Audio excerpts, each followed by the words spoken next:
জাদুবিদ্যা সত্য। এবং এখনকার অনেক ভণ্ড যে কবিরাজগুলো বের হয়েছে, এরা জিনকে তাবে করে নিয়ে এই জিনদের মধ্য দিয়ে মানুষের মধ্যে জাদু ছড়িয়ে দিয়েছে এবং এর ফলশ্রুতিতে বহু পরিবার ধ্বংস হয়ে যাচ্ছে। এই জাদুবিদ্যা সত্য।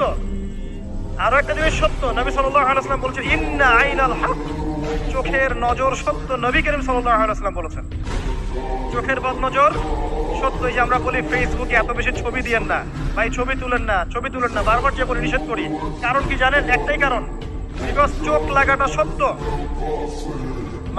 মানুষের চোখ লাগে, এই কথা শুনলে অনেক মজুমদাররা হাসবে না? কথা বুঝতে পারেন নাই?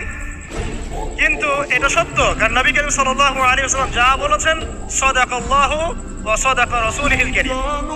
নবী যা বলেছেন, আল্লাহ যা বলেছেন, চিরায়ত সত্যের বাইরে কোনো সত্য আছে? আচ্ছা দেখেন, আমি বললাম যে জাদুবিদ্যা সত্য। এই জাদুবিদ্যার চর্চা মানুষ করে, এখনো করে, এবং এই জাদু দিয়ে মানুষের ক্ষতি করার জন্য জিনের প্রয়োজন হয়, দুষ্ট জিন। এই জিনগুলোকে মানুষ তাবে করে মানুষের ক্ষতি করার চেষ্টা করে। দেখবেন এখন গ্রামে গঞ্জে শহরে সব জায়গায় ছড়িয়ে পড়েছে না?